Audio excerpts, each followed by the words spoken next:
Hello, hello. So I'm asking the question in general. We'll have a little discussion about it. Question of the day: what do you do to stay motivated? Because it is a genuine question that someone asked on our Canadian homesteaders group, and I feel like there's a lot of good ideas that could come from any of you, and I feel like there's also just a lot of questions, short and sweet. Uh, oh, nice. That's awesome, Marilyn. So Jennifer's here saying, I pretend there's a check in the mail. I just need to be ready. So I do what I can each day and eventually things get done. I also haven't turned on TV in years. I watch YouTube for info and ideas. But the question was more, the answer is good. The question was more regarding YouTube, how to stay motivated into making videos, into filming what you do.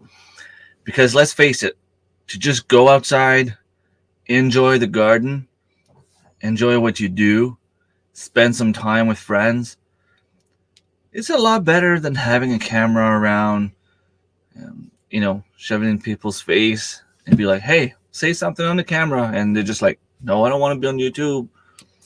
So we end up not being able to take that footage. But there's still a lot of things you can do, and I feel like some of the things people would do to stay motivated in general at home are also some of the tricks you could use to stay motivated on YouTube. I try to motivate myself to go my dinner right now, and she decided to go. She went. She said she was going to be right back, so I'm guessing she's making supper. The question was asked, and some of the answers were, people don't really have answers. And I told the person that asked the question, I said, hey, just come on my live stream, be in the chat if you want.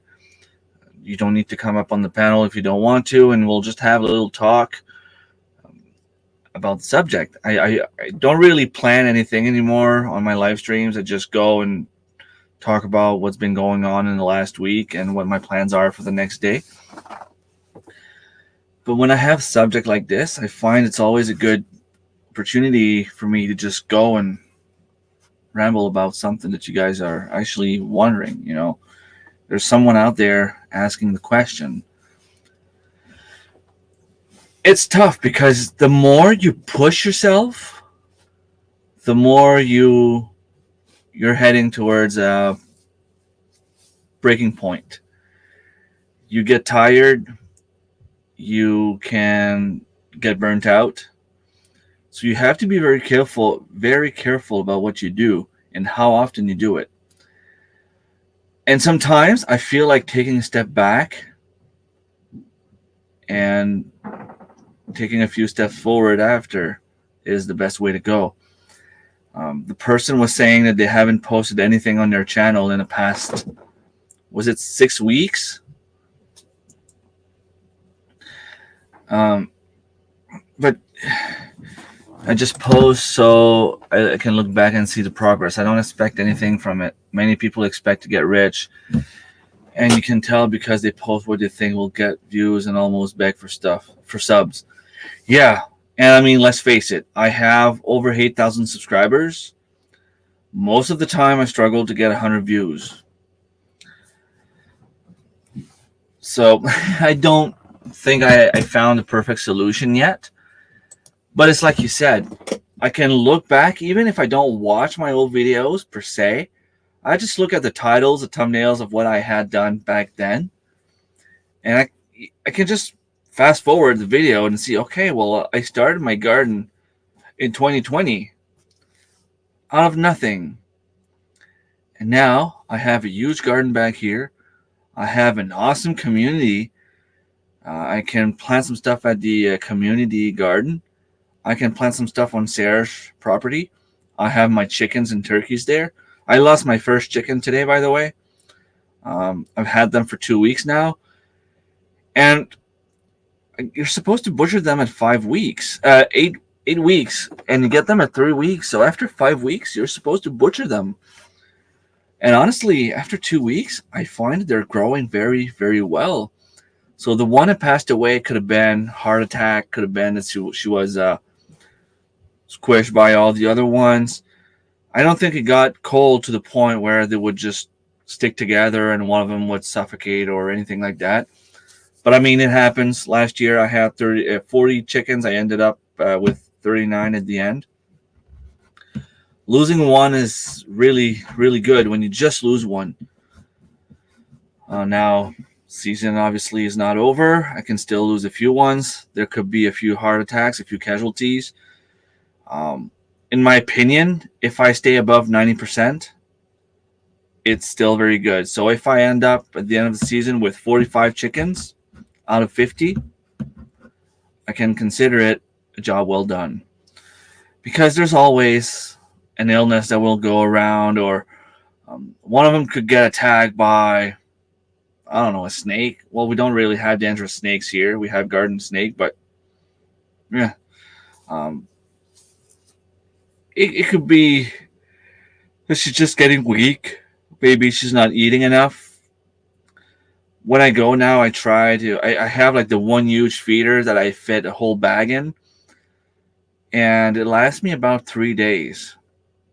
But whenever I go, whatever doesn't fit in my feeder, I'll just throw it around in the coop all over the place. And I always see the small ones going after whatever I'm throwing, because if I throw feed all over the place, the chickens are, going all over the place. Plus the big ones go at the feeder, and the other ones, the small ones, wait for later. So they still have a chance to go around and scratch the ground and eat some of the feed I just throw on the ground. One of the things, like I said, I've done to stay motivated was to take a step back. Because when you try to go with a video a day, it can go okay for a while, but then you'll lack, not only will you lack inspiration, but you won't have as much energy. And that will also show in your videos. I mean, let's face it. Someone like Justin Rhodes has a bunch of people working for him. He doesn't even have to do his own editing. Maybe he does, but I doubt he does. The kids are home. His wife is really invested in the homestead as well. The kids are really invested in the homestead as well. My girlfriend doesn't really care about the homestead. She'll help me harvest a few things. Like if we go harvest the beans, she'll help. She'll help me cut the beans and things like that. But she's not going to be the one to go outside, get the garden ready, plant some stuff. And I mean, that's okay. Like, it's not a complaint. It's just the fact. It's just a fact that if you have someone there to help you, to spend time with you outside, that's a little extra motivation. If you can find something common between you and your partner, I find that it makes it a lot easier, because you want to be out there spending time with the person you love, even if it's just one of your kids that wants to go out with you. And my son helped me plant the strawberries. I had so much fun spending time with him. I enjoyed it. That I didn't even bring the camera. I just enjoyed the time with him. I have the community garden where a lot of people go on a regular basis. So I can go there pretty much any time, and there's going to be someone there. We have a little chat. I mean, it's not YouTube content, but it's giving me new tips and tricks, new ideas of things that I can talk about. It's, I think it gets to the point where if you get tired of it, just try to do the strict minimum, at least one video per week for a few weeks, and then slowly but surely get in the groove again. I know the channel in question, they were saying that they didn't post anything in the last 6 weeks, I think it was. So at this point, the YouTube algorithm are done. Like they're pretty much starting from scratch, except for the big huge fandom they have. Like if they post something, I'm gonna go and watch it. The people that follow them, the people that love them, the people that care for them personally are gonna go and follow them. There's people out there that are really, really involved in specific channels. So even if they don't post for a few months, they'll still be there when they start posting back. I mean, Quebec Homestead didn't post for a few weeks, if not a few months. Once you start posting back, people were already invested in their videos, so they stayed and they started watching back. Welcome back, Marilyn. Hello, I'm guessing this is KK from Vineyard Chicks. Thank you so much for stopping by. I have a video coming on the survival seeds next Wednesday, and I still have 2 packs here. The light red kidney beans, and it's actually the ones that I'm going to be planting tomorrow. I'm hoping that I still have time to plant them. And the Detroit red beets, but I already have a lot of them planted, and I simply forgot about those, but I have the same ones. So I will see what happens. Hopefully the red kidney beans have time to grow. I will put them aside to make sure I don't forget them. I have some space set aside specifically for them at the community garden, and it grows better there. They get more sun, more water. Even if I'm not there to water the garden, like there's someone watering their aisle, and there's always a little bit of water drops that goes in my aisle, so I don't really have to do much. And last summer it was raining the whole time.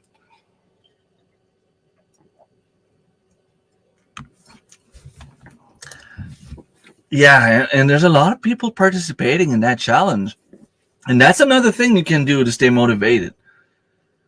I'm a very competitive person, so if I get a challenge about anything, I feel like I have to go and do it and give it my best. Not being in the global homesteaders gardening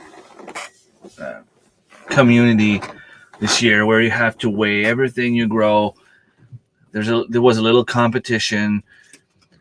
I find that it's giving me time to settle down a little bit, because being competitive, I was always out there trying to grow, harvest, forage as much as I could, because I wanted to bring in the biggest amount of food I could. It helped me, but I crashed at the end of the season. Last year, I took a step back. I figured, what happens. If I lose a bunch of beans, so be it. If I lose a bunch of onions, so be it. I didn't really bother much with any of that stuff, and I ended up getting like a huge harvest. It was over 1,000 pounds of vegetables. Probably around 200-300 pounds of fruits.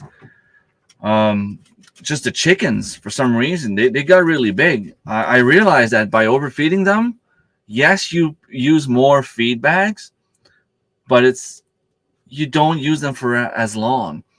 You might, if you decide to just give them like a few scoops a day, they will survive, they will stay alive, they will still be healthy, but you might have to wait until they get at week number 10 before you can harvest them. And you might use just 1 bag of feed per week, so that will end up being 10 bags. The last year, I gave them like 2 bags of feed per week, and after 6 weeks, I was able to harvest them. So I think last year, my calculations, I was at about 10, 11 bags of feed. You put them at $25 a bag, I had 40 chickens. So it was give or take $10 a chicken last year, and they were all over 5.5 pounds. So I'm gonna keep doing this. I'm gonna keep overfeeding them.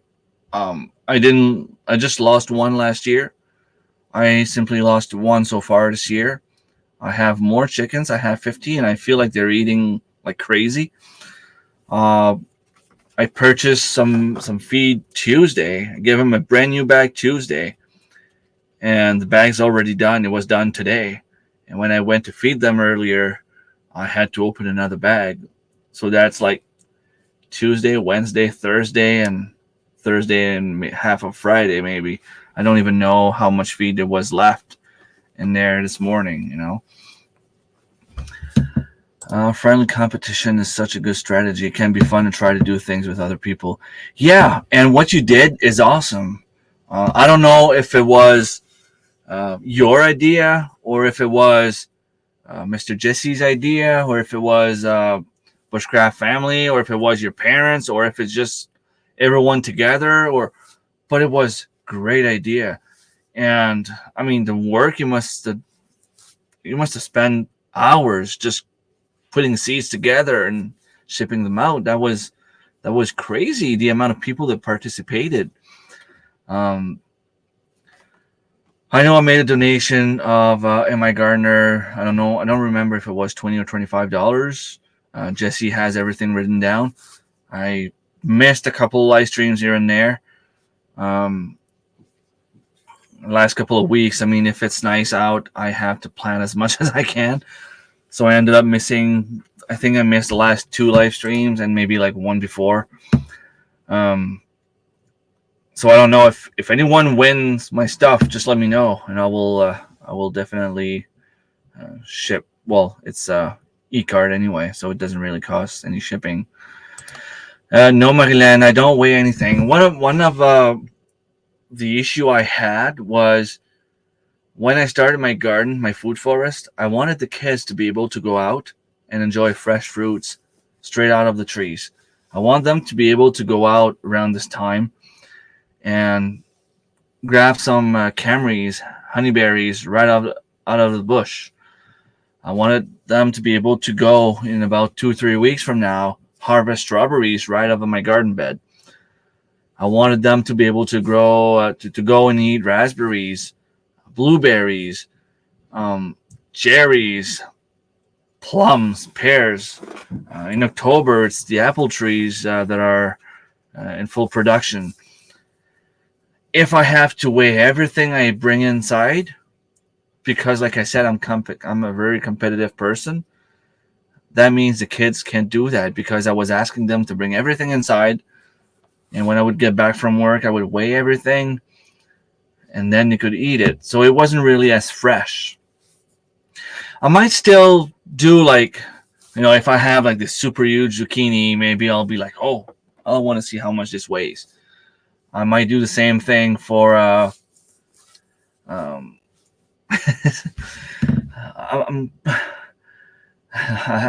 lost my train of thoughts. I saw what Sal wrote down there. Yeah, you saying that because I told you. Yeah, I'm gonna cut the grass. Well, actually, Anthony cut the grass today, but he doesn't really go. he doesn't go in straight lines. He goes in a circle like this, but there's always like those 1 foot wide spots that he misses. So I'm gonna take my little lawnmower and go and cut it tomorrow afternoon. I'll let everything dry a little bit, and I brought some already, but I think it was already too much like decomposed. It was moldy at that point. They didn't really bother with it. But you're right. I still have my little hoe that I can is it my hoe, whatever, that tool that you can cut grass, can cut the hay with. I'll be using that and cut the lawn wherever it's high and give it to the chickens and the turkeys. Turkeys can get 50% of their feed, but I mean, let's face it, they have food. They're probably not going to eat as much grass. It can be hard to stay motivated when you don't have what you need. I can't buy cedar wood, so my stuff isn't planted yet. I'm trying to think happy thoughts. I have to use 5-gallon buckets again and buy manure. Well, you can still, even if you don't put the borders, you can still have a nice, decent garden bed. Just make it smaller so that next year or whenever possible, if you get, the wood you need to make the borders, then you can make it bigger than your actual garden bed and just fill whatever's left. Don't know if you know what I mean, but even in 5 gallons, it's still pretty cool. Yeah. So there was like over 100 different gifts, right? If I remember correctly, which is pretty cool. Yeah, you're welcome. I mean, when you have the opportunity to participate in a project like this, it's a no-brainer for me. I help support your channel. You girls are awesome. It helps the whole community. It will make someone happy at some point. I'm pretty sure of it, even if it's not much.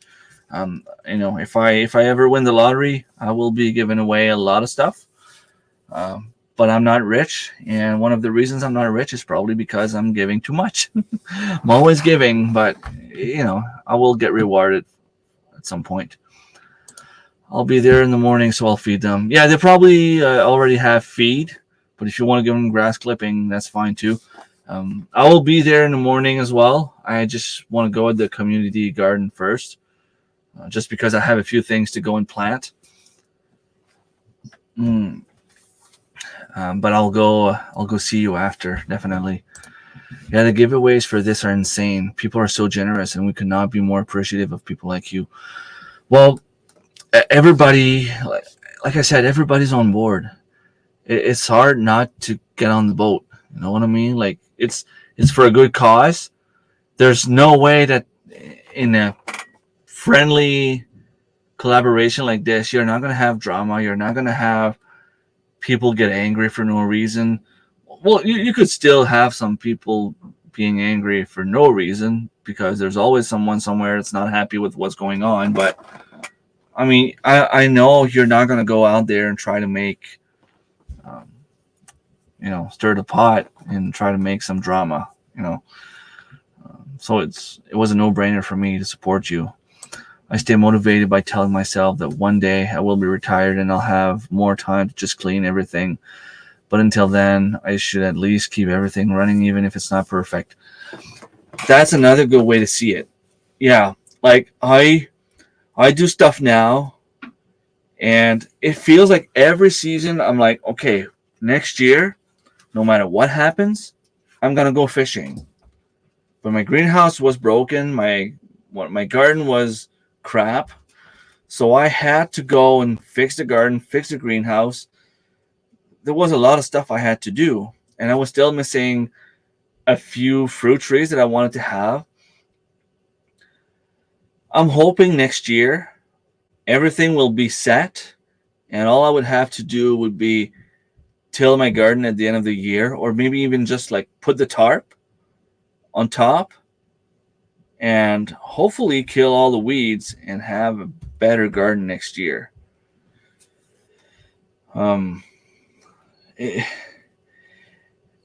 The kids were asking me, Dad, are we going to go camping like you said we would? Well, the thing is, I wanted to go camping next to the dam to fish. I wanted to be there early morning, late at night. All just you can't fish when it's dark, so as late as possible. Have a little fire, just a little camping thing with the kids. But in the spring, usually the bears tend to be dangerous, and they can smell the fish from very far away. So I wouldn't want to go out in the woods in the middle of coyote and bear country with the kids without having the proper protection. And in Canada, you cannot carry any protection unless it's hunting season. So I wanted to buy my my hunting license for bear so that I could at least be legal. But season is over in about 10 days. I wouldn't have time to even bother with it. Fishing season is it's not done, but like the big fish are, thing from the past now. We'll get like brook trout, but you won't get like the big ones. It could definitely happen, but the people who are involved are so kind and such a nice thing that, yeah, exactly. When I saw the people that were getting involved, I knew that there was no way this was going to go sideways. I also have an image of seasoned gardener maintain. Yeah, yeah. Well, you have a beautiful food forest already, and yeah, for you, you don't struggle to stay motivated to do the gardening stuff. But you lack motivation to do your videos. You said you wanted to take a new direction with your videos to talk a little bit more about the scientific aspect of everything you do. But you haven't done it yet. I'm here waiting. I'm going to turn into a skeleton before I actually see your next video. Does that motivate you? Or it's not working?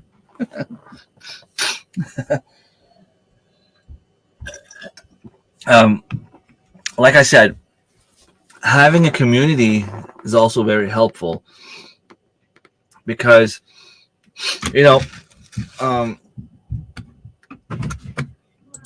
someone else in the community has been running into some issues with the village because of their farmed animals.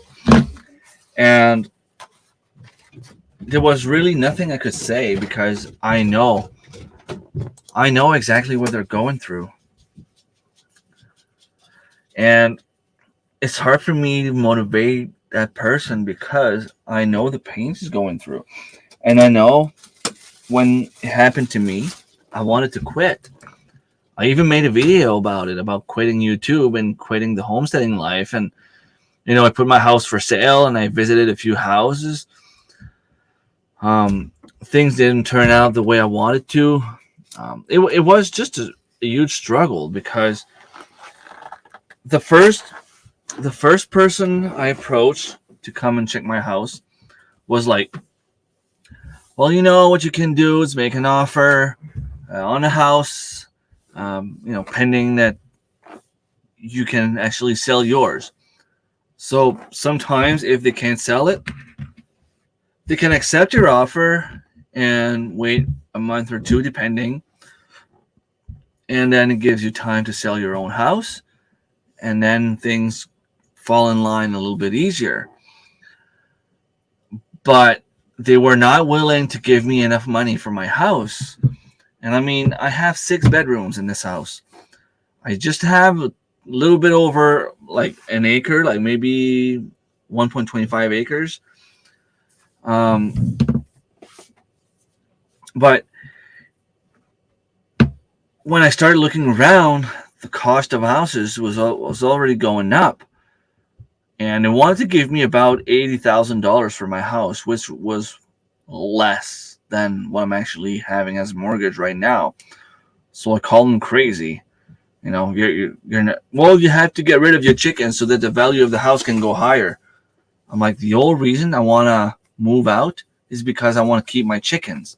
If I have to get rid of my chickens to move out, I'm not going to move out. I'm just going to find something else.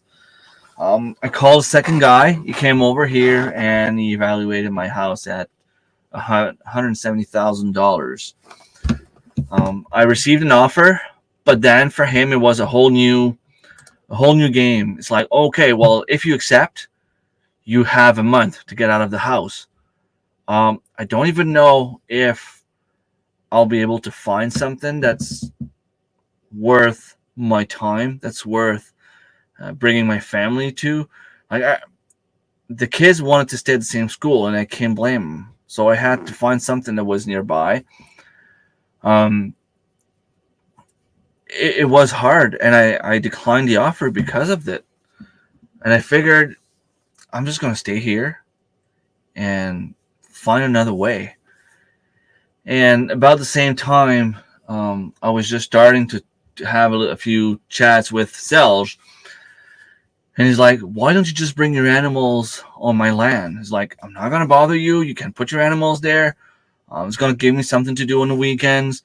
It's going to save my land, because if they decide that they want to switch the land to a residential, well, there's already animals there. It's already farmland. They can't do anything. Like, you're going to do me a favor and I'm going to do you a favor, and you don't have to worry. I'm not going to bother you. And I can say that it's been a blessing. Like I keep teasing him. The only thing I'm afraid of now is that eventually either he's not going to be able to go there anymore, or, he might leave this world before I do, because he's about 20 years older than me. But he keeps telling me not to worry. I still have time to go get my barn and bring it somewhere else. I just wish that by then I would have time to buy, even if it was just a few hundred meters square foot. If I could just buy 10 meters around the barn and the rite of passage, I'd be happy with that. Just leave my barn there, allow me to go there, put that in the contract. No matter what happens, I'd be happy with that. It's just that, if something happens to him, the land goes to his daughter, and who knows what she's going to do after that. It might be a pain in the ass just to bring the barn somewhere else. That's the only issue I have with all of this, so I can't really complain. Sales goes there, and he cleans the barn for me, even if I tell him not to, but he's there, and he's like, oh, I'm going to use a compost. Okay, use a compost. The manure, put everything on the side and wait until it's decomposed and you can use it. And, it's been, like I said, it's been a blessing. It's 4 minutes away. I can go there on my way back from work. He's there pretty much every morning. He opens the door, makes sure that they have water. They always have enough feed. I come back from work. I close the door, give them more water if they don't have any left or whatever. And, they're good to go, and they're doing so well. They're growing so big. It's just, you got this. Thank you. And good evening, CR. I'm new to homesteading and even posting the progress on YouTube. Do you have any homestead advice for a newbie like me? Maybe common mistakes made. Any advice is really appreciated. First thing is press record. That's all I'm going to say. You don't need any fancy videos. You don't need to spend a lot of time on editing. I've seen some people just film for 2 minutes, put it on YouTube right off the back. People eventually start watching it. There's always going to be a crowd to watch your stuff. Whatever you do, be yourself. And eventually the people that like you for you are going to join and support you. As for the homesteading life, do baby steps. Don't look at it in terms of, I need to get everything done now. Just look at things in terms of, whatever I do today, it's going to be there for a very long time. If you build a chicken coop, yeah, maybe the chicken coop will last 15, 20 years, and then you're going to have to build another one. But you're going to have it for 15 years. You'll be able to put chickens in there and create your own flock. That flock is going to become self-sufficient to a certain point. I mean, you're still going to have to buy the feed. Even fruit trees. The best time to plant a fruit tree was 20 years ago. Second best time is today. So if you want, everybody talks about having the animals and the garden, and then they start talking about having fruit trees. If I was going to start over, the garden doesn't really take much time. You can just put cardboard, bring compost, and there's always a farm nearby that will sell compost for very cheap. It's just a matter of getting it. And if you already have animals, or if you buy a property that already has a farm, you probably already have nice soil or nice compost laying around somewhere. Put cardboard, put compost on top, plant. leave it be, and worry about the fruit trees. And I will be doing a video probably soon about how to save money on fruit trees, but just to go quickly over the things I've already talked about it, but hair layering or air grafting. Do I have any here? I don't think I have. But what you do is you can buy them air grafting. Put that on Amazon. Air grafting balls or root balls. It'll come up with tiny little plastic balls about this size. Well, you have 3 different size: golf ball, baseball, and softball size. All you have to do is watch a few videos about that stuff. It will show you everything you need to do about hair grafting. You will have free fruit trees for life if you do that. And fruit trees are getting more and more expensive. You go to Walmart to buy an apple tree, it's $90 now. And you won't get apple the first year. So it doesn't matter if you buy a new one or if you just get like a small tiny one or if you graft. But air grafting is pretty straightforward and pretty easy. Find someone in your area, on the community, on Facebook, on YouTube that does the same thing you do. It's easy to share. It's easy to learn from each other. It's easy. Like, you can always offer them help. And sometimes by helping them, you will learn. And sometimes by helping them, they might even be like, oh, well, I don't really have money to pay you, but would you like a rhubarb plant? Would you like to bring a few red currants home? Or would you like to come and harvest a few apples in the fall? Things like that don't look like much, but they make a huge difference. I was at this old lady's place. She has this amazing food forest, but the lady is getting, mid-70s maybe. And for her, having me there meant that she could ask me to remove a few of the things she didn't want to have growing in specific spots. For me, it meant that I could take those things and bring them home. I was going there to buy 2 chum trees, which is an hybrid of plums and cherries, which is why they call them chums. I came back home with about a dozen red currant shrubs, yellow raspberries, kiwis. What else did I have? Quince. It's all stuff I got for free. And just because I was there locally trying to help someone, trying to support someone, and those small local places, those people like you and I that will just grow a bunch of stuff and sell the extra are not going to charge too much. They're only doing it to get rid of their stuff most of the time. You're making them a little favor. You're helping them, but at the same time, it will be cheaper for you. And if you can find those deals on fruit trees, you can take your time. I say you should plant now, but take time to look around. Patrick, in one of our friends, I think it was able to find, I don't know, I'm going to say just a random number, but it was around 100 blueberry bush. He got them for maybe $2-3 each, and was able to sell them double the price that he got them for each and every single bush. So basically, he sold half of what he just bought, and he ended up with about 50 blueberry bushes for free. And even the person that bought the bushes from him made a very good deal because he was able to find an incredible deal. I think he found 100 apple trees, kind of the same deal. I got home with a few free plum trees. Find someone that has plum trees. You'll have shoots somewhere. You can go and graft on their trees. There's always different ways like this that you can save money.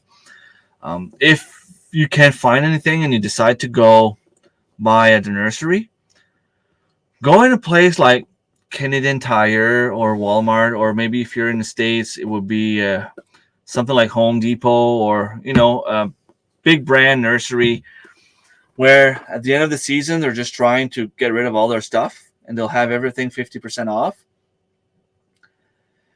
It might not always work, but the example I always give is I bought some blueberry bushes. They didn't produce much since I got them here because my soil's not the best,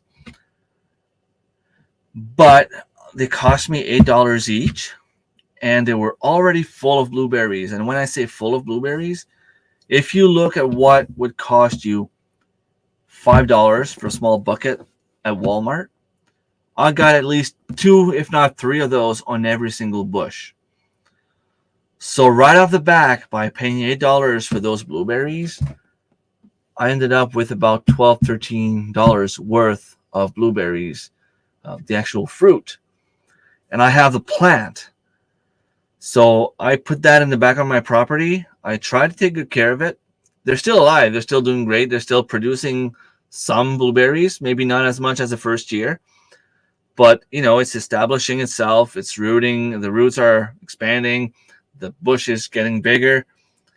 I still have blueberries. So every single blueberry I get from now on is pretty much free.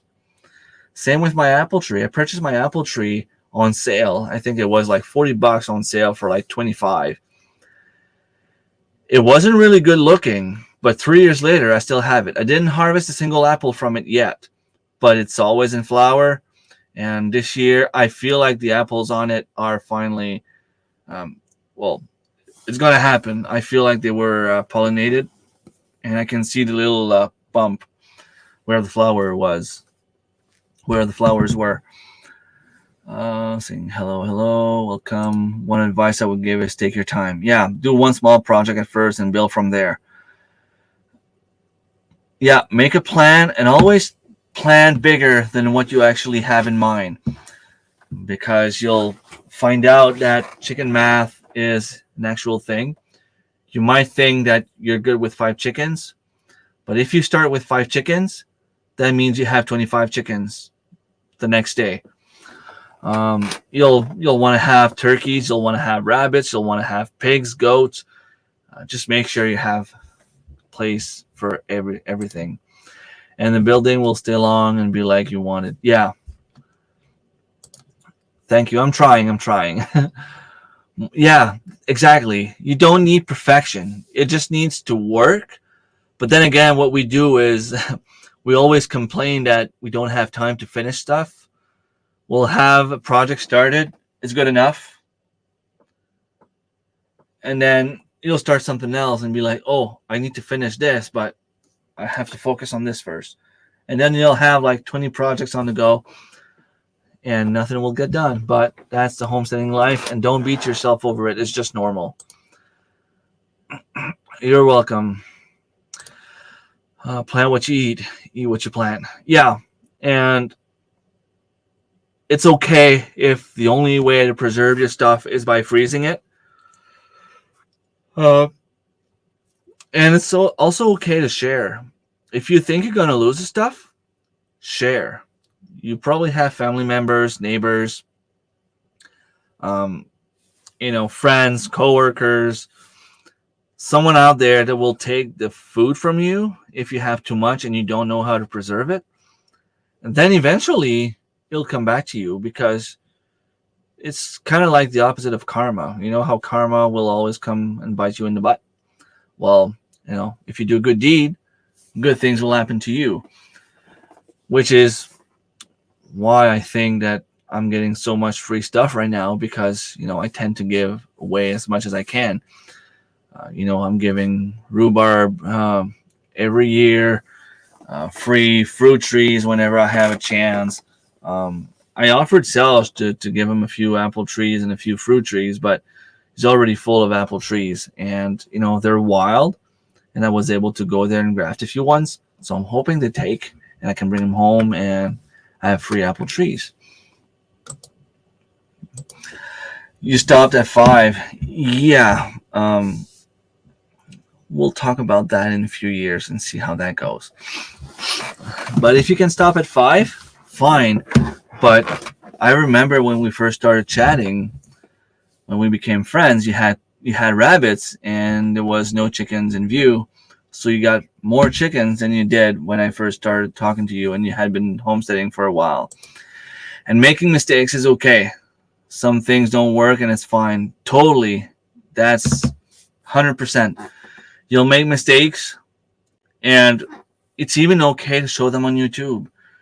You do things, they don't work out. Sometimes I'll be doing a video and I'll be like, okay, well, I'll do a follow-up. And then the follow-up never happens because the project never happened. But I'll be like, you remember when I showed you this video? Well, it didn't work. I did a video, I think it was 2 years ago, about making maple syrup. I had everything going. You know, I bring the sap home, start boiling it. I was filming every step of the way. And an extra 10-15 minutes and everything was black burned. I'm like, okay, well, I lost everything. I'm not going to show you what it looks like because I'm ashamed, but it happens. Mistakes happen, and there's nothing wrong with talking about it.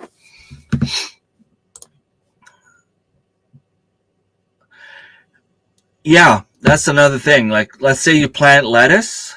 Don't plant 100 lettuce on the same day. Plant maybe 5 in a week. Plant another 5. A week later, another 5. So that way you have successful harvest. And there's no rule in gardening. You can do whatever you want in soil, in boxes, square, circle, line, one species, multiple species, homesteading and experience every day. That's another very good point. I think there's like, 7, 8 of us in our little community.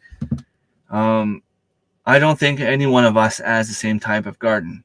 Thorhaven Farm has pretty much everything just on the ground. And he'll be like, oh, well, this here is where I plant my onions. And I'll be like, you don't have borders. You don't have a container. You don't have a bump. There's no aisle. You just right there. And it works for him. He's growing tons of food. But he's also doing, well, I'm not going to say the permaculture way because I feel like his food forest is a little bit more spread out compared to what I would do. But he's not wasting any space. He has stuff growing pretty much all over the place. I see Marie-Laine's garden and I'm like, how can she even find her stuff? She'll have a bunch of plants growing bigger than me, and underneath she'll have strawberries. I'm like, but it works. That's what she wants to have. It works. You know, like no matter what you do, if it works for you, it works for you. And you share what you know, what you do. And one thing I'm going to say is at first I was afraid to show the stuff. I was like, okay, I'm going to plant the tomatoes, have a little chat. I plant tomatoes because of this, because of that, without really showing what I do with the tomatoes, because I was kind of afraid that what I'm doing is actually not what you're supposed to do. But that doesn't matter because people are going to watch your stuff if you are being you and be like, oh, okay, he does that. And I can see by the videos he's doing that it's actually working. And then they'll take a little bit of what you're doing, a little bit of what Little Homestead by the Beach is doing, a little bit of what CR is doing, and a little bit of what KK is doing, and they'll put their own little touch to it, and they're going to have their own garden. And that's pretty much what I do. I have a bunch of stuff. And if you ask me what my strength is, I would say that my strength is diversity. And it's not just in the amount of stuff I plant, but in the amount of stuff I do. I fish, I hunt, I forage, I farm, and I garden. But it's also diversity in where I have all my stuff. Like I said, I have my barn on Sarah's property 4 minutes away. I have a garden here. I have some stuff planted on Sarah's property. And I have some stuff planted at the community garden. And this fall, I have to remember to call a guy. But I have the owner of the land is allowing me to do it. Behind my parents' house, where their property line is, There's like 50 feet deep by 300 feet long. That's just grass field, maybe a little bit overgrown by raspberries and a few small like alders and things like that. But no, there's no alders. It's those little red twigs that's growing there.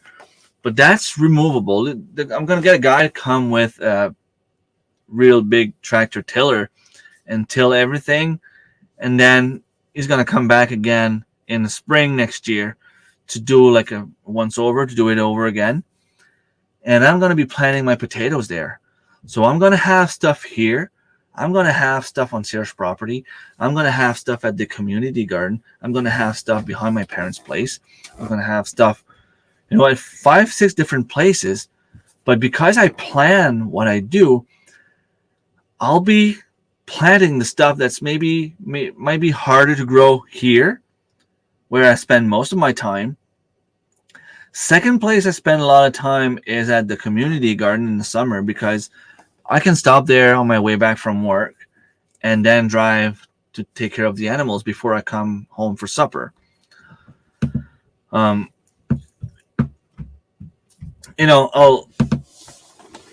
plant the stuff that grows easy on my parents, like potatoes. You put the potatoes in the ground, you let them grow. You can go and put some more soil if you want, but I usually plant my potatoes deep enough that I don't need to do that. So I'm just going to plant them there, make sure it's raining every once in a while, and I'll be good to go.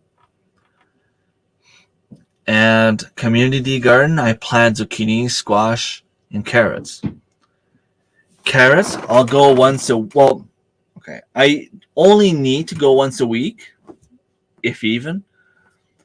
But I just love it there. I love going there in the morning. Like I'm anxious to go to bed, to get up tomorrow morning, to go drink a coffee there.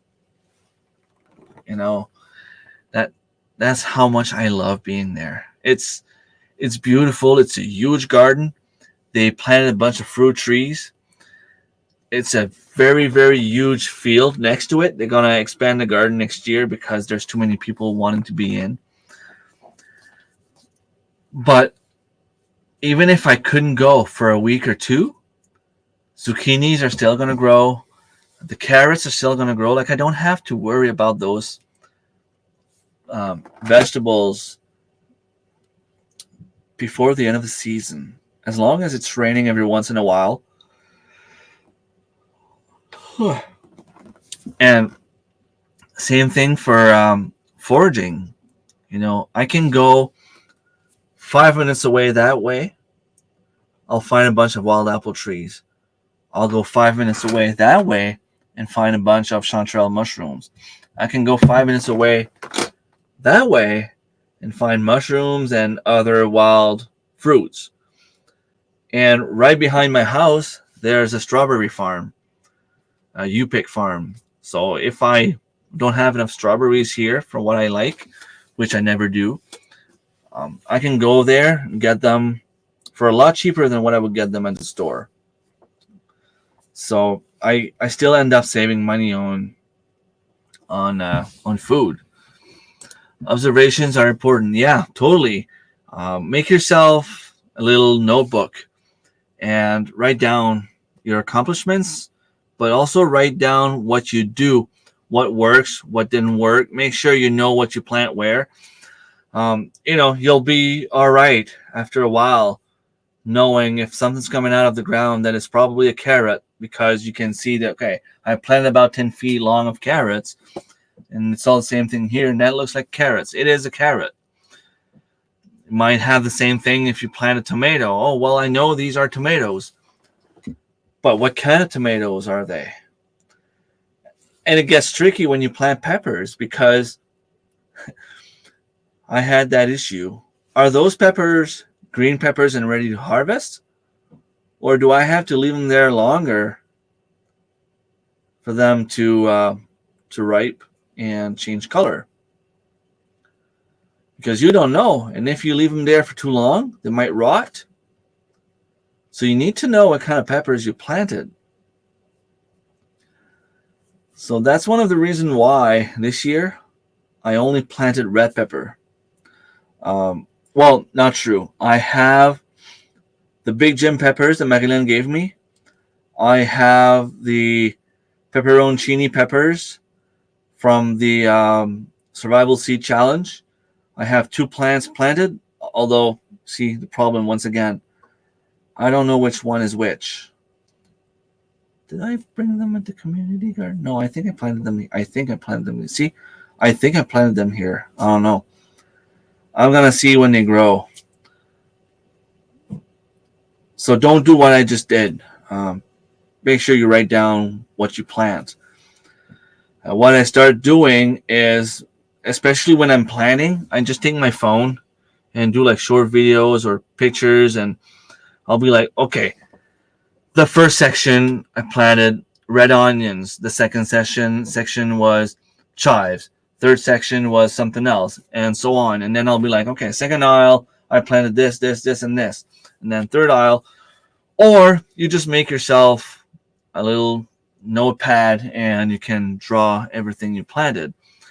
But you have to make your plan and follow your plan once you get outside. I set permanent. I'm at 3 now. I was supposed to have 10 tomorrow. The guy asked me if I could have all the chicks he had, so 16, 17. A lot of chickens in the freezer camp. Well, that's awesome. Are those the Chanticleer? I know you get the dual purpose birds. If you end up with a bunch of chickens, you're in the same situation I am. You're not allowed to have a rooster, because if you could,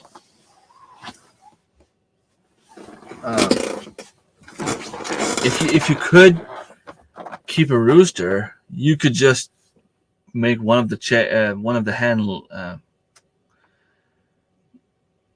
become like take care of the eggs. I forgot my words.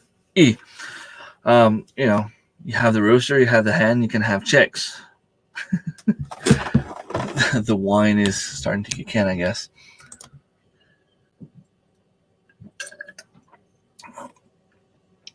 Well, thank you. But the stuff I know because I know where to get my information. I learned gardening from Little Homestead by the Beach, from Back to Basics Homestead, from Thorhaven Farm, from E&U Acres. Well, even in the collaboration, even if I would consider myself a little bit more experienced gardener now, even with the collaboration, I'm learning a lot. I have some colleagues that are deep into gardening as well. We have this little going gag where whenever you've seen this thing before where it says like free beer, and then underneath they'll be like, well, now that I have your attention, I wanted to talk about this, and it has nothing to do with free beer. But my colleague and I are pretty much the same way. I'll go to her and I'll be like, garden, garden, garden. Yes, I'm listening to you now. What do you want to talk about? And I'll be like, well, I would like you to do packs of this thing for me. Okay, sure thing. And then she'll come back to me and be like, garden, garden, garden. I'm like, oh, you're talking to me? Yeah, can you do this for me, please? Yeah, sure. It's kind of a running gag that we have. It's pretty cool. We have some people at work that love gardening as well. Adapt the knowledge and fine tune it for your stuff. Exactly. And that's what I was saying. You take a little bit of everything and you just make it your own.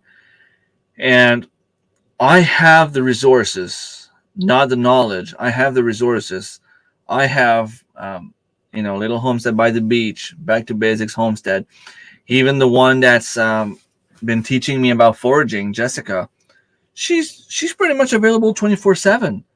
I can send her a picture, a voice message, a question, and usually, unless I did that at 3 a.m. if I was at a party somewhere, she'll answer me within an hour. And most of the time, it's a lot faster than that. And especially at this time of year, she's like, She knows that we're going to go out, explore, and she's at home waiting for us to send her pictures and questions, which is pretty cool because now I can go somewhere and be like, oh, I know this, I know this, I know this. I was at the ball field yesterday and I was walking around. I'm like, oh, those are service berries. Oh, we have some lilacs back there. Those are also edible. Oh, I have some hazelnuts there. Oh, those are pin cherries. Cool. You know, you see the stuff and there's food all over the place. And yes, it might be scary, especially when you're new to foraging. I mean, don't just go and eat anything you see. But there are some things that are edible growing in your area that once you know they're edible, you'll be like, oh, I can easily identify this because it grows everywhere and there's no look-alike. You know what I mean? Like there's always that one or two plants. We've been foraging blueberries since we were kids. There's a dangerous toxic look-alike around here. When you know the difference, it's nothing like blueberries, but sometimes they grow near the blueberries, and if you have young kids, it could be dangerous. But we were taught the right way as a kid. My parents don't call that foraging; they just call that going in the woods and harvest blueberries. Same for wild strawberries. You know, my mom used to bring us. Well, she has some growing on her lawn. We have some growing here as well. The hazelnuts is the same thing. We used to go out, the whole family, with our huge 5-gallon buckets and with gloves, like mechanic gloves, because they're full of tiny little thorns. Sorry. And you don't want that in your hands because then it's itchy and you start scratching yourself and it hitches everywhere.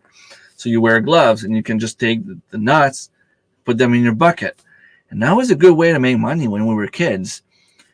You know, for a glass like this, full, it used to be $5. Now it's about $10. But still, $5, it takes about, I'm going to say about an hour to do 2 glasses like this when you're 2 people doing it. One cuts the hazelnuts, like the tips, and the other one just opens them, and they fall right in the glass. And I remember doing that with my younger brother, and we'll be like, okay, we'll split 50-50. I'll go harvest them. We'll clean them up together, and then Mom can watch you while you go on the side of the road to sell them. And he was okay with that. I mean, we were selling $5 a glass. We were making roughly $10 an hour. Back in the days, it was $5 each. I remember that one year doing $200 worth of hazelnuts. And when you're under 12 years old, that's a lot of money. In a week, 2 weeks maybe, max. I know some people, my uncle used to make $7,000 right off the bat with the hazelnuts. He would plan his vacations accordingly, so he was still getting paid. He wasn't really doing anything else. They weren't traveling. They didn't really like traveling. They would stay home and do the hazelnuts. They enjoyed it. I know some people that take time off to go harvest wild blueberries. I think they sell them for $25, $30 a gallon. And her and a boyfriend can harvest each 4 or 5 gallons a day. So they spend time together as a couple. They go in the woods where they enjoy being. And they can harvest, 8 to 10 gallons a day at $25 a gallon. So they can make $200 a day by being out doing what you like to do and still being paid because you're on vacation and you're still getting paid for your vacation.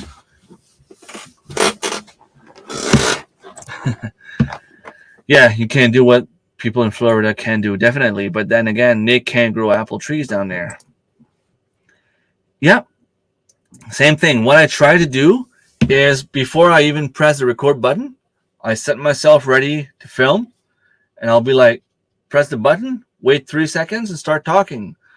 Most of the time, I don't have much cutting to do in my editing.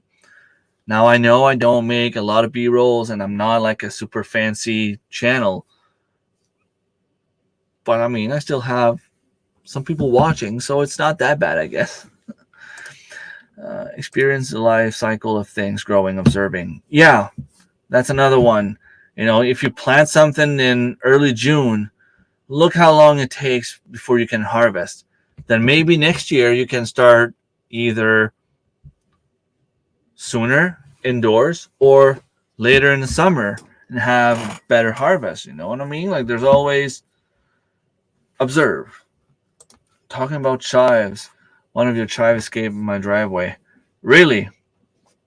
I have some growing all over the place here too. I have one on my lawn in front that I have to bring in the back somewhere. It's gonna come with a lot of grass, but that's the thing. Like, I want to plant it next to one of my fruit trees because the food foresting, but I only have so much space around my apple trees, and I want them to grow a little bit bigger before I actually start putting a bunch of stuff around them. So I have the big bundle of chives that's about this big, and they come out and they go in a curve like a vase shape, So I don't know where to put them until I'm ready to put them there. There's only one small part of the garden bed that I have left, and the half of it is comfrey growing, and it's big, it's huge, it's taken over. So if I plant something next to it, it's probably going to die. I have something there, and I told myself, okay, I have to transplant it as soon as I can, but I want to leave it there for a good 2-3 years and take the shoots and propagate it. They're blue strawberries, which was pretty cool. When I saw it, I wanted to buy it. The white chanticleer, yeah, and you're not allowed to have roosters. No restrictions there. You're lucky. What I find weird is I live in an agricultural village. It's a village known for agriculture. My ancestors were here, and they all had animals. They all had chickens. They all had their own pigs. They all had their own goats or cows or whatever. But now suddenly, oh no, the neighbor thinks it stinks, so we can't have them anymore.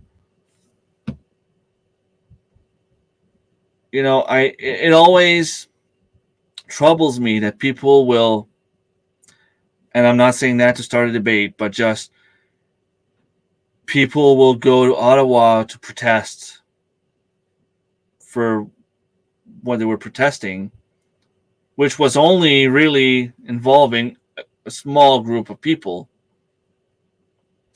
But when it comes to something like this, that's life. If you can't grow your own food, you're not allowed to grow your own food. Nobody's saying a word about that. Why? Why aren't people more angry about the fact that you cannot grow your own food? We all know that what you buy at the grocery store is not the best food. I mean, they put preservatives, they put pesticides, and I mean, it's expensive. They want to fight inflation? Let us grow our own food. I was at the grocery store. A small 2.5-pound chickens was selling for $13.99. $13.99 for 2.5-pound chickens. I've had my chickens for 2 weeks, and some of them are already more than 3 pounds birds.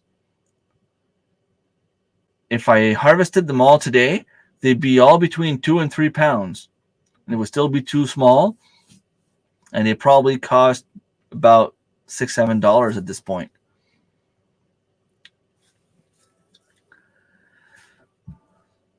So you want to fight inflation, you want to help people, allow them to grow food.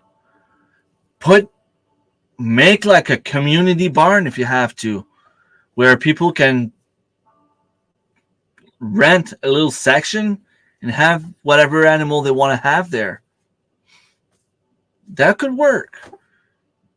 All you have to do is take care of your own little section. You want to put chickens there? Fine. You build the wall on the side, or you build this, or you make sure you feed them. If you don't take care of them, well, there's going to be a lot of witnesses because a lot of people are going to be there doing the same thing. Yeah, where, right? Yeah, it is pretty annoying. Like I said, I have a friend that got the call from the village 2 days ago saying that they had to get rid of all their animals because someone filed a complaint that it was stinking and not looking good.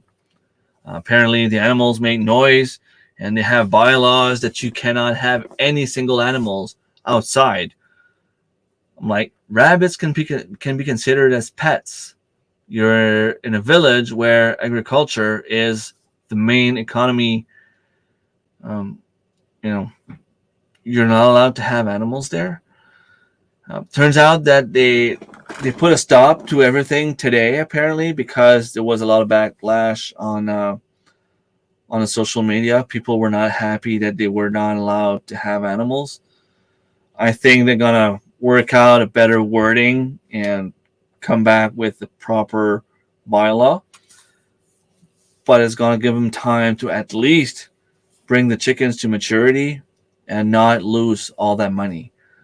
Next year, like I told my friend, I said next year you have time to find a solution.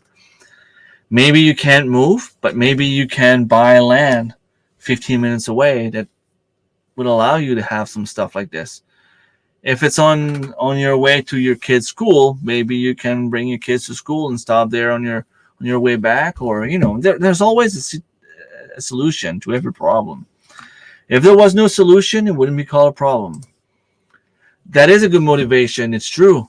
Just think about all the money you're going to save on food. It doesn't help with the YouTube aspect of it, but I keep telling myself, I find it's just normal now. I go in my garden, I have my phone, and I'll have my phone in my hands and be like, okay, what do I film today? Am I going to film this? No, okay, I'll put the phone down, do what I have to do, take the phone back, and then I'll start talking, and I'm not going to use this. Put the phone down, do something else, have the phone ready. Sometimes that's the raw footage that people like to see for members only. You can just put the raw footage there and show people what you're actually doing. Sometimes it works. I went to the superstore last week. They only had the natural chickens, no hormones or antibiotics. $25 for a tiny chicken. Thank God they had 50% off stickers. Still can't afford to build a coop and run. The best way to do it, I find, would be just before the spring, at the end of the winter, go around where people go ice fishing. They'll have shanties, and just hang around a little bit and try to see if any one of them has one for sale. Sometimes they'll have like this old shed, this old thing, where they just want to get rid of it, or they just want to sell it for very cheap. I ended up with a 12 by 14 barn for $200 plus another $200 to bring in here. It was $400 to bring it from, 10 minutes away to here. It was mine for $400 in my yard. After the village came and gave me some trouble, I moved it on Sears property. It was a little bit more expensive, but it was another $400. But even then, even the total of $800 that I spent in the last 4 years, to me was worth it because it's strong, it's solid, it's 12 by 14. I could, in theory, clean it up, finish it, and make a little cabin with it if I wanted to. I prefer having something for my animals, but if I wanted to, I could have something like that. I could probably finish the top part, have a little loft, and go sleep there if I wanted to.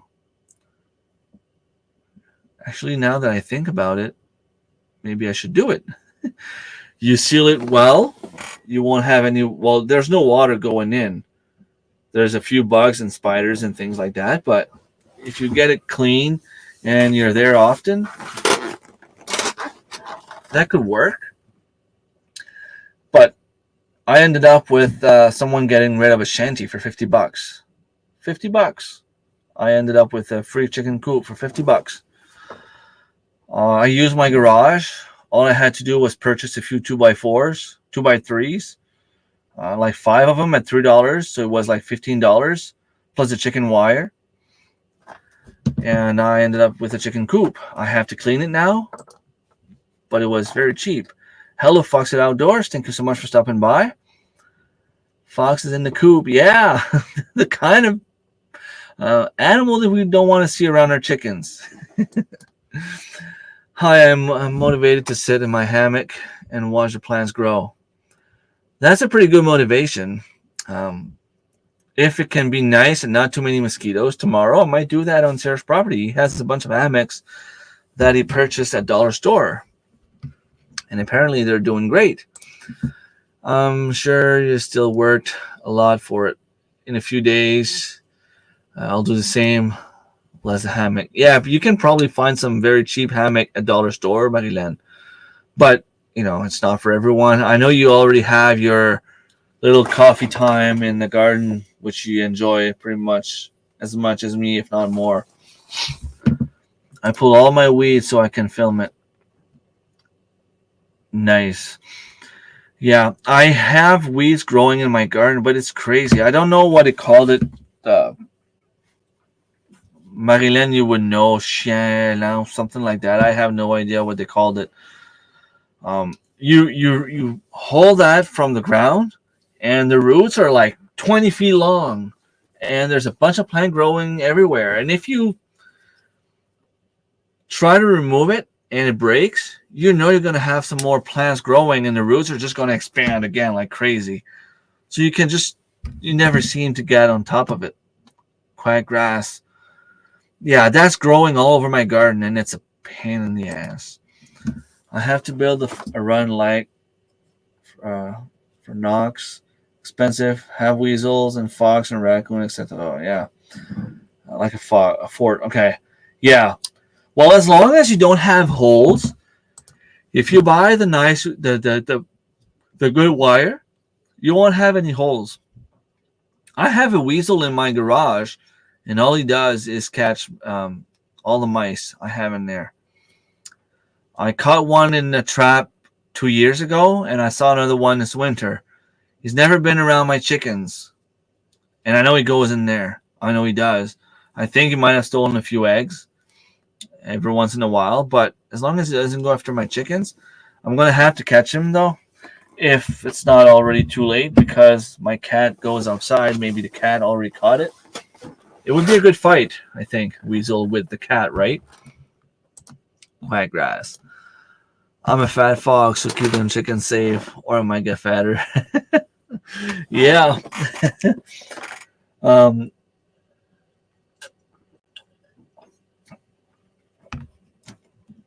I find, and you're right, Marilyn, a good way to stay motivated is to think about all the food you're going to get.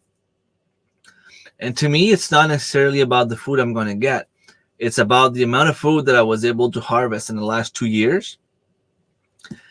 1,656 pounds 2 years ago and 2,500 last year. I was lucky I had a doe tag for deer, which was the first time that I ever had one. We ended up having a huge moose, which was the bigger moose we've ever had, and that's also it's a draw.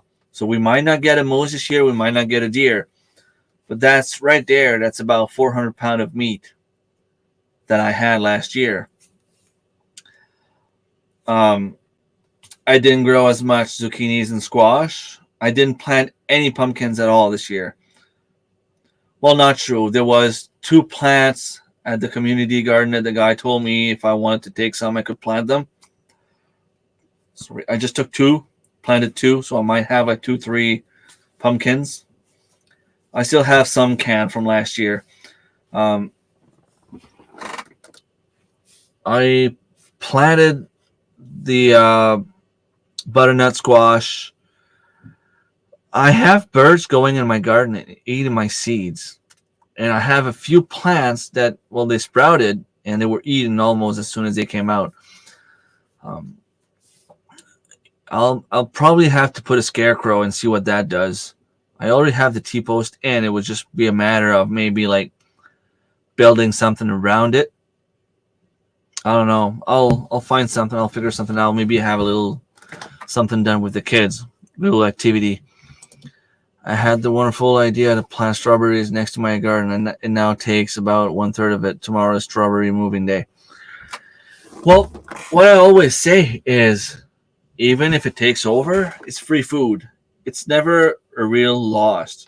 You can freeze them and eat them, and you can dehydrate them and make like fruit leather. So many things you can do. You can make jelly jam, um, syrup. It's it's never lost, really. Like, you lose space to grow something else, I get it, but at the same time, I have my strawberries in the garden bed about 10 feet from my garden. They never got out of my garden bed. They got out, well, once. There was a plant that I could see with strawberries next to it, and I don't know why it didn't survive the last winter. It was dead in the spring. Still talking about food, aren't we, CR? I have to put a 1/4-inch galvanized steel hardware cloth on the ground so they can't dig and come in from underground, and fence the roof. It has to hold the weight of bears. Um, if they're inside, I don't think bears would go after them.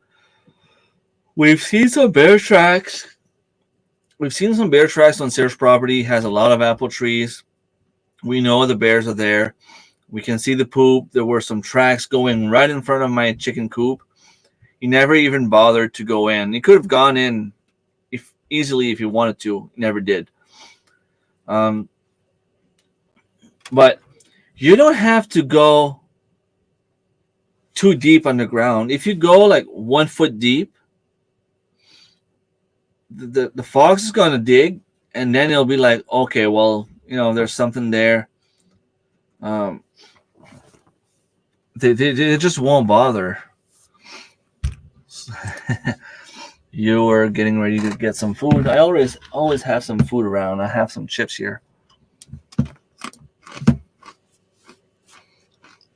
Yeah, but I doubt they would go after the chickens. They could in the spring, but by the time you get the chickens, usually, especially meat chickens, the bears are ready to go and they're hunting on their own. They won't bother. Fox, raccoons, weasels could. You just have to make sure you don't have like small holes in your coop.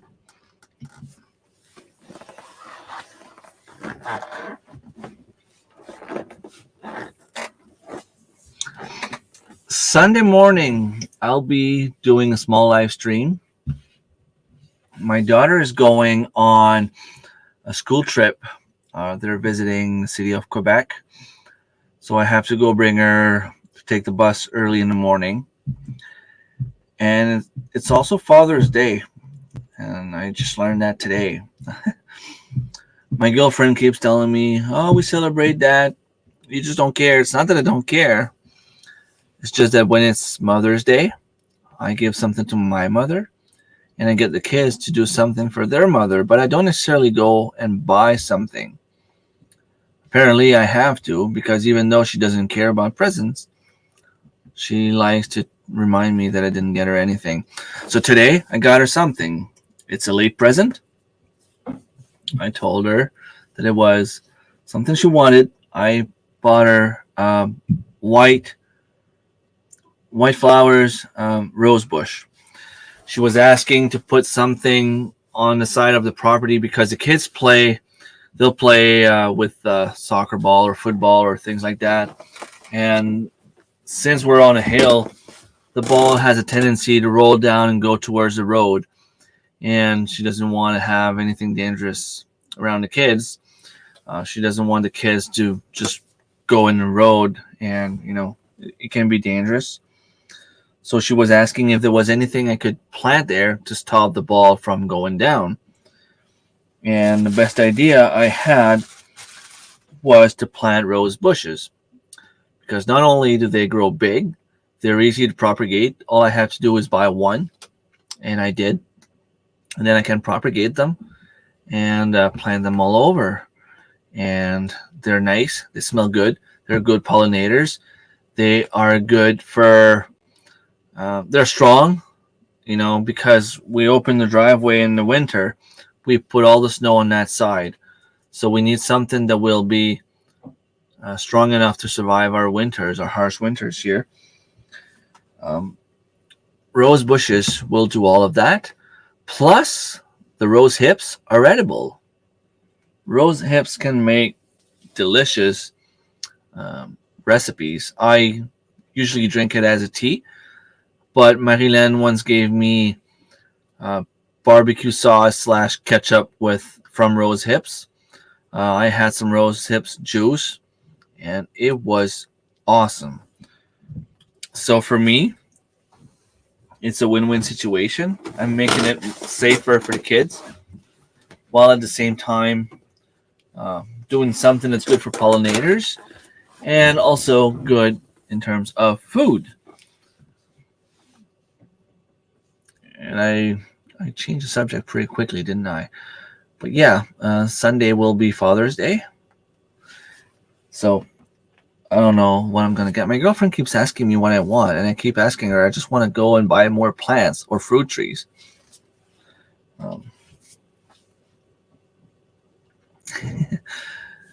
Bears. Yeah, we have bears around here, but we only have the black bears. We don't have grizzlies. We don't have polar bears. What's the other one? Brown bears. We don't have those either. The ones we have are the black bears, and they're usually more afraid of us than we are of them. It's only in the spring when they have their cubs that it might be getting dangerous for humans. But of course, if they were really hungry and they went by a bunch of chickens, they might stop and grab a few bites. I'm just putting the fencing down and building around it, then put a foot of soil on top so they can scratch and not hit the fencing. Might be able to charge the wood to credit card next month. Okay. Just don't load your credit cards for that, though. It's not worth it. You have to find a good window and door. Yeah. In theory, the bear could go through the window, but he could also go through the door. But like I said, they never really bothered. So what are you eating, CR? Yeah, what's in the fridge? I never see them. I only saw one walk across my yard, but I see the poop all over the backyard. Yeah, but if you have fruit trees, it's going to attract the animals, whether it's the bears or birds or whatever it is. We have moose. Moose is not necessarily the kind of animal to stop by your garden and eat all your stuff. They might pass by and they might eat like peas or lettuce or things like that, but they'll pass and be on their way. Deer will cause more issues, although in my area we don't have a lot of them. We're one of the 3 zones in the province where deer hunting is illegal because there's not enough of them. So when we see a deer around here, it's like, wow, we want to stop and watch it because we never see them here. I didn't look yet. Yes, the animal that they say it's the most dangerous animals for us here because they cause a lot of accident on the roads, especially on the highway. Because if you're rolling like 100 kilometers per hour, which would be about 65 miles an hour, you don't have time to stop if you see a moose, especially not at night. And they tend to come out like early morning or, just before it gets really dark. Yeah, they're huge. Well, last year we went hunting and we harvested a huge bull. It didn't seem that big at first, but we ended up with 656 pounds of meat on that moose. I was able to share. My dad and brother took 1/3 between the both of them. I took 1/3, and there's another 1/3 that went to Ren's homestead down in the Fredericton area, some good friend of mine's. And in exchange, they find us a place to go deer hunting. So it's a win-win for the both of us. And usually when it's a big moose, the meat is not necessarily tender. It's really stiff, not that good. But that one was really, really good. I was really surprised. But yeah, there's a lot of moose, but it's a draw. You have to apply for your tag, and it's a draw. And like you're lucky if you get your tag every 5 years. I'm 40 years old. I started applying when I was 18, and I've had my tag twice. I didn't apply every year because there were a few years where I was in college. But out of those 22 years, if I remove this year, that's 21 years. I probably applied like 16 times and only had my tag twice. But if you're lucky, you'll have, like, my mom might have a tag, my brother or my dad. Last year it was my uncle that had a tag, invited me and my dad. The previous year was Serge, he invited me. The previous year, my mom and I both got a tag, which was kind of cool because I was able to spend time mostly with my brother. My dad and mom could spend time together, although they failed their tag the first day. Sorry. And then I had a few days with my brother until my dad decided to come and help us. He could drive and we could focus more in the woods and in the cuttings to try to find the moose. And that way, if we see something, it's easier for us to get out because we don't have to stop the vehicle. We can just unbuckle the seatbelt and get out and charge the rifle and go at it. But if you're driving, you have to stop the vehicle, unbuckle the seatbelt, and then grab your magazine and get ready to shoot. But yeah, it is cool, and it's a very, very big animal. It is cool. I don't like hunting. Well, I like hunting. I'm not gonna lie. I like it a little bit. I was called a sociopath because of it by Tracy T. Hanwar for one, although I forgive him. But when I go hunting thinking I'm putting meat in my freezer. I don't go for the trophy. I've had moose maybe 10, 15 times in my life in my freezer. I keep the antlers because it's still nice to have. To me, it's a nice little decoration. But I never go for the big bull. If I see a cow, I'll go for the cow. The meat is better. If I see a small bull, I'll shoot the small bull. I'm not going to look and let them go because I want to have the big monster.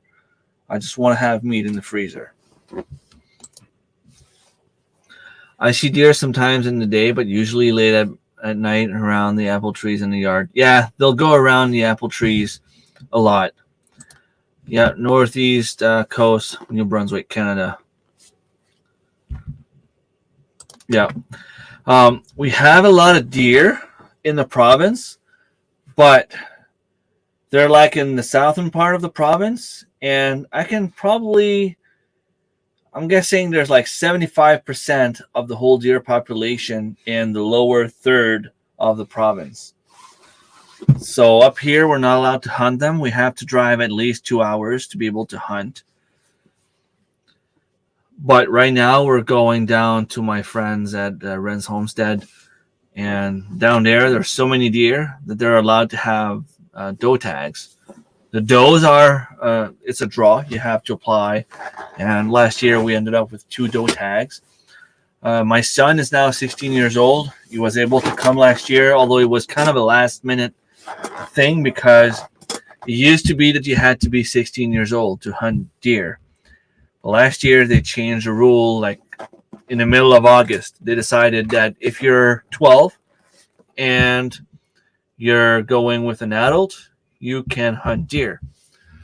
So my goal, because I had a doe tag, was to go there, shoot the first thing I see, put meat in the freezer, and then spend time with my son. Turned out that, he enjoyed being with my dad. My dad enjoyed having him around. He showed him a few things. He's more experienced than I am. I was able to show him a few tricks, a few ways to look at them. He shot at a few. We missed. We missed a couple. We came home with me regardless. VVing. Well, I don't know if you're talking about Irving, but yeah, Irving is the biggest corporation in New Brunswick. And a lot of people don't like them because they pretty much own 50% of the forest in New Brunswick. If it's not necessarily them, it's a business that belongs to them somehow. They have shares in pretty much all the businesses, and they do clear cuts, and they replant, but they replant with spruces. Animals need the leaves. They need grass and leaves to eat. But if you only plant spruce, then they got nothing to eat. Plus, imagine a deer running away from a coyote and thinking he's got a spot to hide, and he gets there and suddenly it's a clear cut. There's no way he can go across that clear cutting without the coyote catching up on him. Yeah, it is unfortunate. There's a lot of people getting sick from this mysterious neurological illness. Some people made videos saying that it was because of glyphosate, which is something that they spray a lot. I'm not saying it's true. I'm not saying it's not. I'm just saying that a lot of people are talking about that.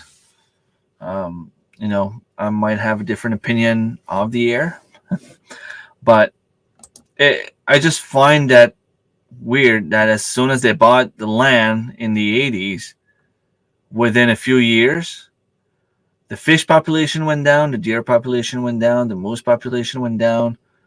The forests are all young now. Like there's no, the old trees are very, very rare. Let's just put it this way. We don't really have a lot of huge pine trees that are like a few 100 feet high. There's pretty much none of them. You'll walk around, drive around, and see a clear cutting, and there might be like 2 trees left. And it sucks because I like being out in the woods. We like going out there and spending time in the forest around the trees where you see animals, you see vegetation, and you arrive there and it's just a clean field. It's really not fun. I begin to hear bed calling. I'll let you run, but not here anymore. Well, thank you so much, Magdalene. I'm probably going to go too. Been on for almost 2 hours now. So yeah, just to come back on the subject of the day, what do you do to stay motivated? Don't be afraid to take a step back. Don't be afraid to just take a week off. Of course, you can't do that with the animals. You have to feed the animals. But, maybe get one of your kids to do it for a week or for a few days, even if it's just for one day. What I like to do is right now I make sure they have a lot of water. Most of the time, water will last them 2 days. I make sure they have a lot of feed. It doesn't always last for 2 days, but at least I don't have to worry about holding water. I just go there, take a few scoops, give them feed, and then I can go back inside, and it's kind of a day off. Don't be afraid to write down everything you do. So that way you can look back and be like, oh my God, I've accomplished so much in so little time. If you looked at my first year of videos, it's really not the same thing. I'm not the same person. Not that I'm trying to be an imposter. It's not what I'm saying. I was still the same person, but I had different knowledge. I had different skills. I had different point of views on how to grow food properly. Right now, I have a bunch of herbs growing all over the place. I I know where, when, and what to forage. I know how to feed my animals properly so that they grow bigger, faster, and they get better as well. Um, you know, all those things on the long run make a huge difference. All right, well, I'm gonna let you go. I gained more experience. Yes, exactly. I'm gonna let you go, and I'll be back Sunday morning.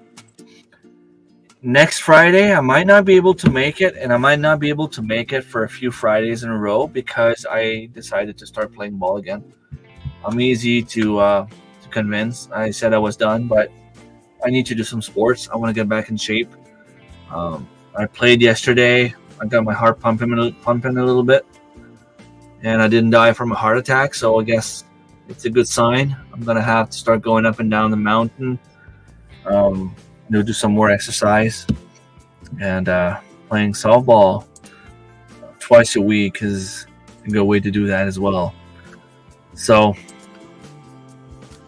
peace out. Take care. Thank you everyone for supporting me, and I will see you next time.